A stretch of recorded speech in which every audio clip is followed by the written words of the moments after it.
안녕하세요. 이익주입니다. 세종대의 천문과학에 대해서 알아보도록 하겠습니다.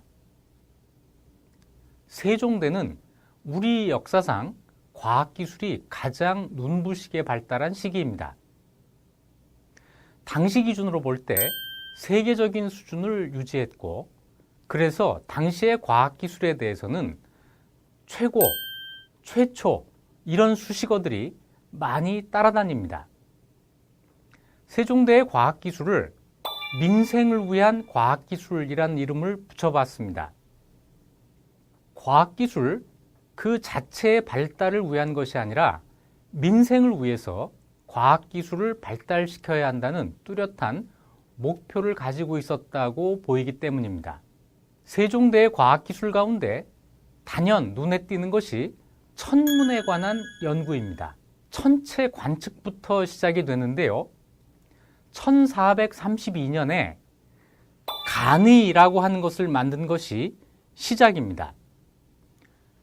중국에 혼천이라고 하는 천체 관측 기구가 이미 있었습니다.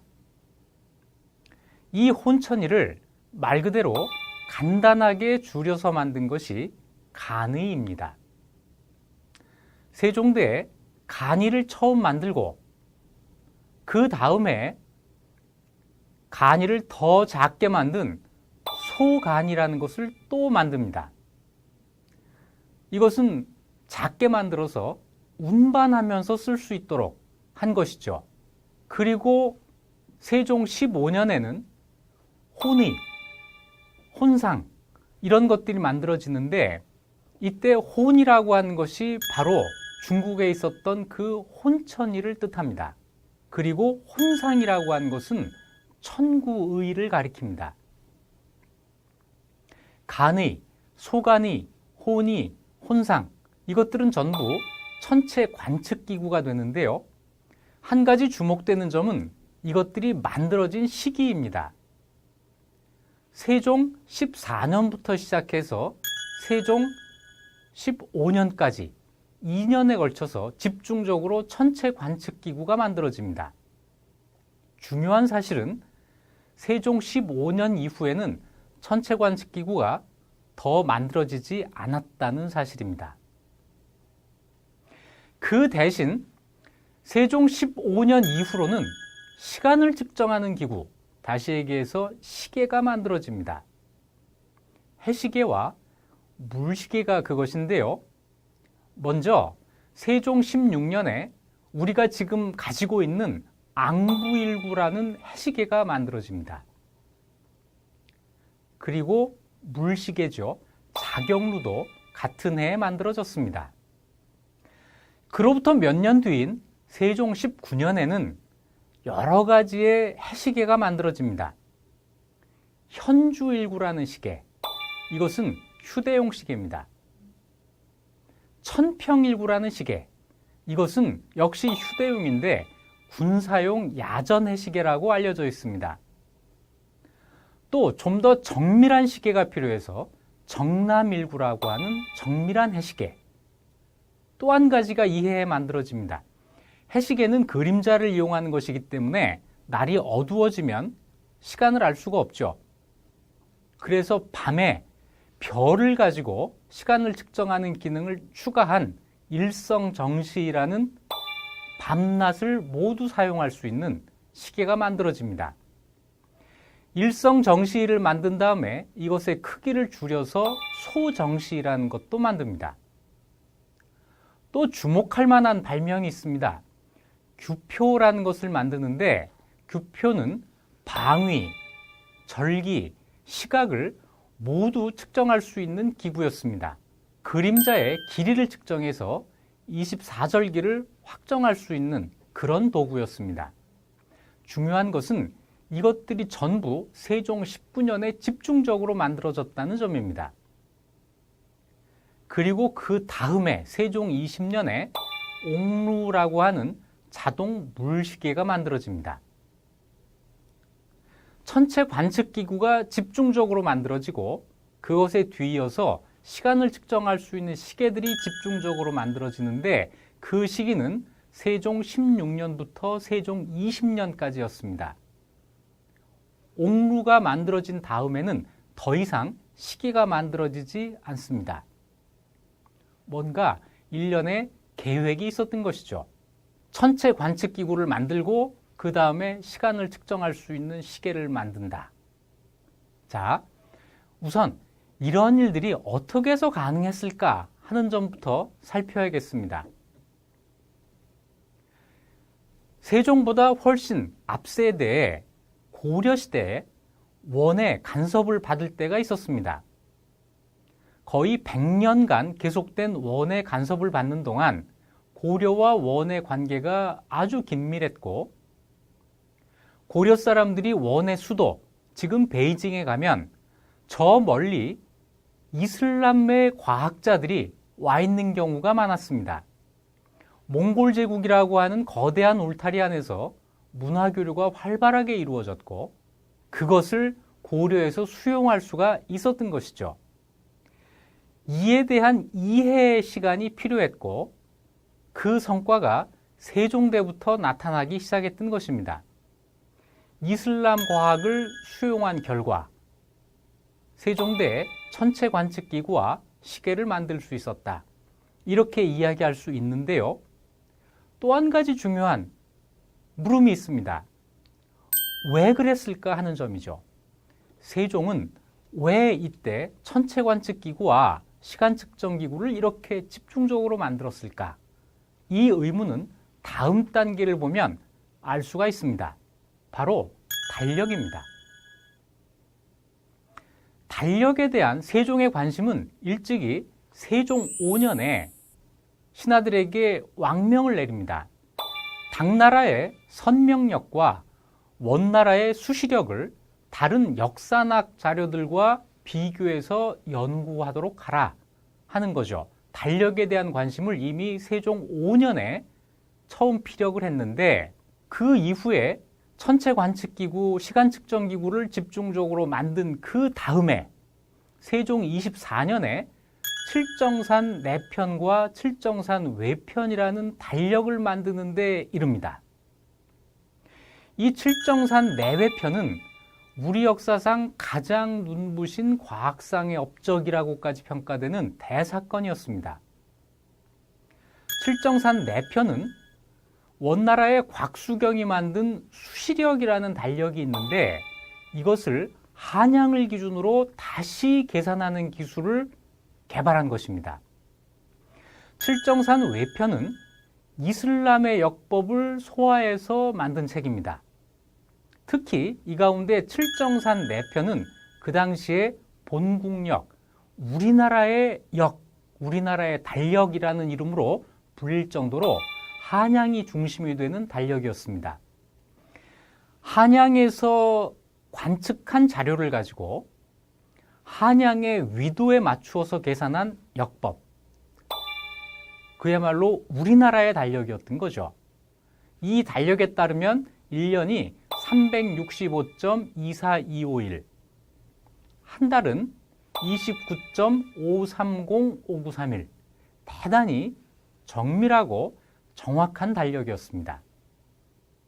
바로 칠정산 내외편, 그 가운데에서도 칠정산 내편이 최종 목표였던 것이죠. 천문 연구의 목적이 달력, 역법 제작을 위한 것이었다는 점은 몇 가지 사료를 통해서도 확인이 됩니다. 김돈이라고 하는 사람이 쓴 흠경각기를 보면 이런 구절이 있습니다. 제왕이 정책을 펴서 이를 완성되게 한 것을 상고해 보면 반드시 먼저 역법을 밝혀 농시를 가르쳐 주었는데, 농시를 가르쳐 주는 요결은 천기와 기후를 관찰하는 데 있다. 농시라고 하는 것은 농사를 짓는 때, 시간을 말합니다. 그러니까 언제 파종을 해야 되는지, 언제 수확을 해야 되는지 이 날짜를 가르쳐 주는 것이죠.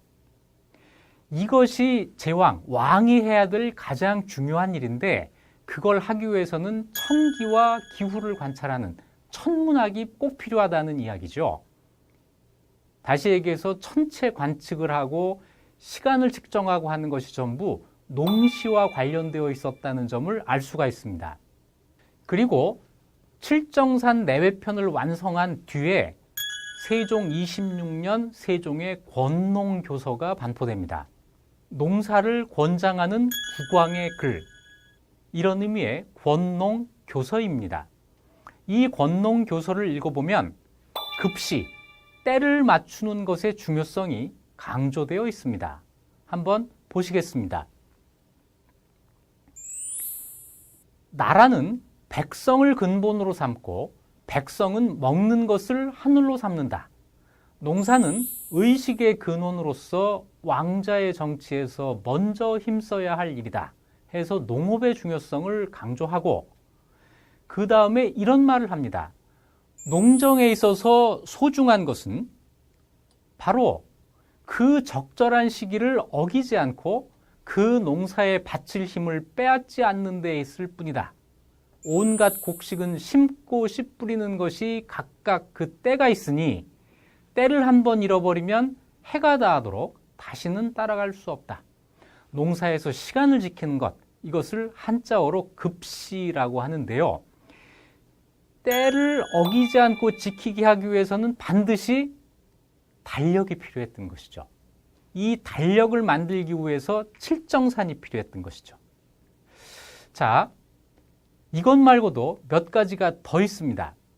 천문과학이 달력을 만든 것으로 이어지고 이것이 농업정책으로도 이어지게 되는 것인데 세종대의 농업정책을 보면 칠정산 제작과 거의 때를 같이 해서 진행된다는 사실을 알 수 있습니다. 먼저 세종대에 농사직설이라고 하는 농서가 편찬이 됩니다.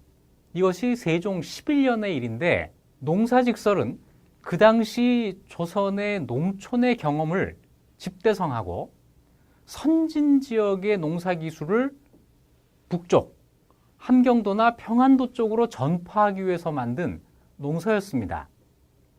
그런데 이것을 편찬한 다음에 천체 관측기구로부터 시작해서 시계를 제작하는 과정이 끼어들게 되고 그 과정이 끝난 다음에 농사직설을 다시 간행해서 배포하는 작업이 이루어집니다.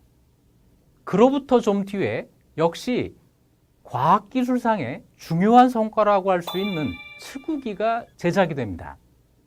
그리고 츠구기 제작 다음에 칠정산 내외편이 완성이 됐고 그로부터 2년 뒤에 권농교서가 반포가 되는 것이죠.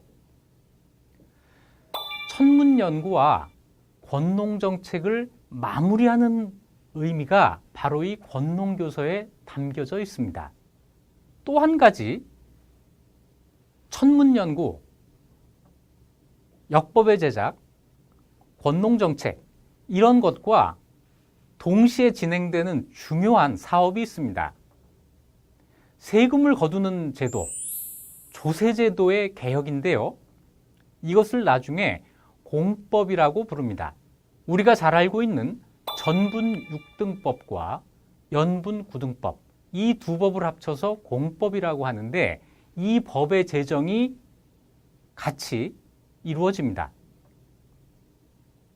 공법에 대해서는 그 앞의 역사를 좀 살필 필요가 있습니다. 고려시대부터 농민이 소유한 토지에서 경작을 했을 때 생산량의 10분의 1을 국가에 조세로 바치도록 되어 있었습니다. 생산량의 10분의 1이라고 하는 것은 세율이 정해져 있었다는 뜻입니다. 그런데 문제는 생산량을 확정하기가 쉽지 않았다는 점이었습니다. 농민이 생산한 것의 10분의 1을 국가에서 받아야 하는데 얼마를 생산했는지를 확인하기가 어렵다면 얼마를 거둬야 할지도 정하기가 어려웠을 것입니다. 생산량을 결정하는 이 작업을 좀 어려운 말입니다만 답험 손실이라고 불렀습니다. 향미나 지방관이 직접 현장에 나가서 생산량을 확인하도록 한 것입니다. 그런데 이렇게 되다 보니까 수취를 하는 쪽에서 생산량을 정하게 되고, 그렇게 되면 실제 생산한 것보다 생산량이 좀 더 많이 파악되는 경우가 있었을 것입니다. 농민의 입장에서는 실제 생산보다 더 많이 생산된 것으로 잡히고, 따라서 10분의 1보다 더 많이 조세를 내야 되는 억울함이 생겼을 것입니다. 이 문제를 어떻게 해결할 것이냐 하는 고민이 세종에게 있었던 것이죠. 어떻게 하면 농민들이 그런 어려움에서 벗어날 수 있을까? 세종이 생각한 것은 그 해에 풍흉의 정도를 정한다면 생산량을 결정할 수 있지 않을까 하는 것이었습니다. 그래서 그 한 해에 풍흉의 정도를 9등급으로 나누어서 가장 풍년이 든 해를 상상년, 그 다음은 상중년, 상하년, 그 다음에 중상년, 중중년, 중하년, 이렇게 해서 하하년까지 9등급을 나눕니다.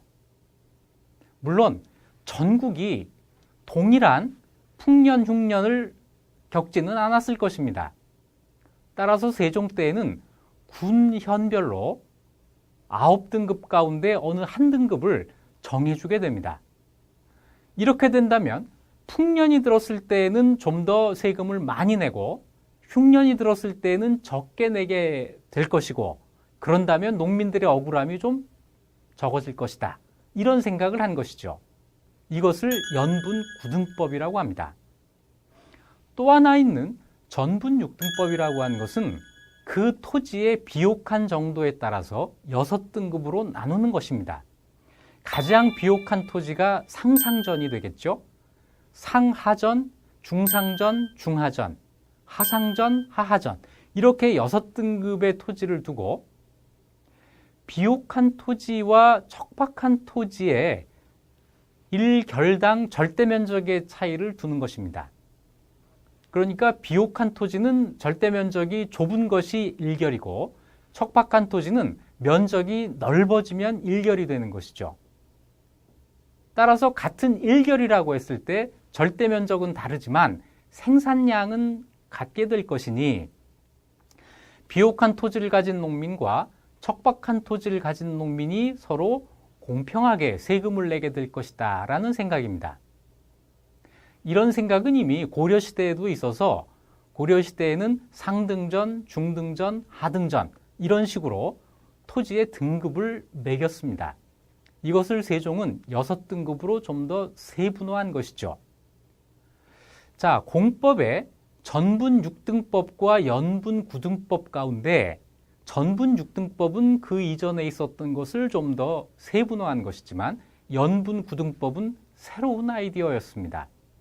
자, 이 법을 실시하면 농민들이 반길 거라고 생각을 했는데 반대가 아주 심했습니다. 세종이 세종 9년에 과거 시험에 이런 문제를 냅니다. 공법을 시행하면 어떻겠는가 하는 의견을 써내도록 하라.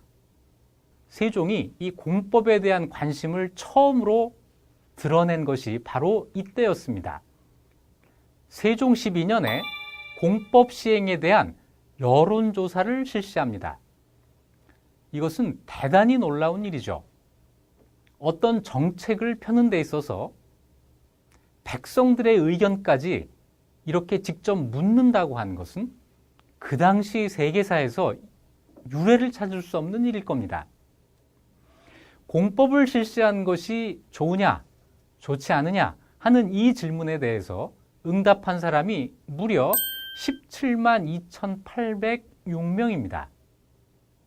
그 당시 인구가 1,000만 명이 채 되지 않았다는 점을 감안한다면 얼마나 많은 사람들이 이 정책 결정에 직접 참여했는지를 알 수가 있습니다. 이 물음에 대해서 찬성한 사람이 98,657명입니다. 반대한 사람은 74,149명이었습니다. 57%가 찬성하므로 과반이 찬성한 것으로 간주해서 실시했을 것 같지만 세종은 그렇게 하지 않았습니다. 지역별로 찬반을 다시 나누어 조사해 보니 경상 전라도는 65,864명이 찬성하고 고작 664명이 반대하는 압도적 찬성이었습니다. 그런데 함길도와 평안도에서는 찬성이 1,410명, 반대가 5,912명으로 나와서 반대가 우세했습니다. 이 결과를 가지고 세종은 경상 전라도부터 먼저 시행하는 정책을 펴게 됩니다. 왜 그 당시 사람들이 세종을 존경했는지 알 수 있는 대목이죠. 그리고 공법에 관한 교지를 발표합니다. 그 왕의 교지를 보면 공법을 시행하여 답펌의 폐해를 영구히 없애고자 했다. 이런 말이 나옵니다. 아까 설명한 답펌 손실, 생산량을 직접 현장 답사를 해서 확인하는 이 폐해를 없애겠다고 한 것이죠. 관리가 현장을 답사해서 생산량을 직접 확인한 것이 무엇이 나쁜 일이겠습니까? 문제는 실제 생산량보다 부풀려서 보고하고 그것 때문에 농민들이 실제 내야 될 세금보다 더 많이 되는 그 폐해, 이것을 없애기 위해서 공법이라는 새로운 제도를 만들었다라고 하는 세종의 뜻이 읽히는 대목입니다.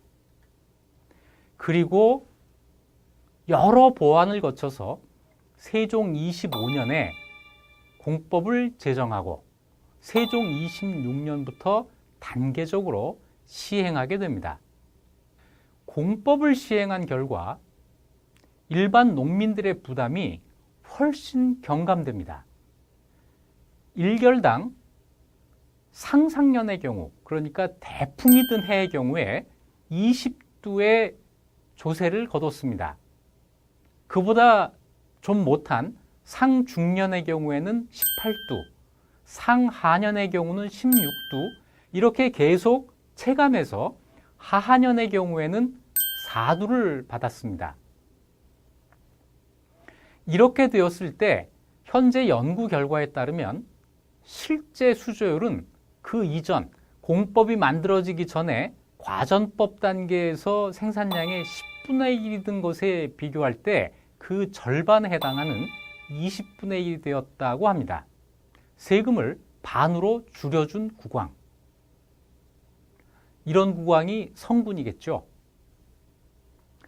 그리고 이 제도가 계속 시행되다가 16세기 후반에 가면 연분법을 사실상 폐지하고 해마다 하하년, 그러니까 가장 농사가 안 된 해를 기준으로 해서 1년에 1결당 4두를 받는 것으로 조정을 하게 됩니다.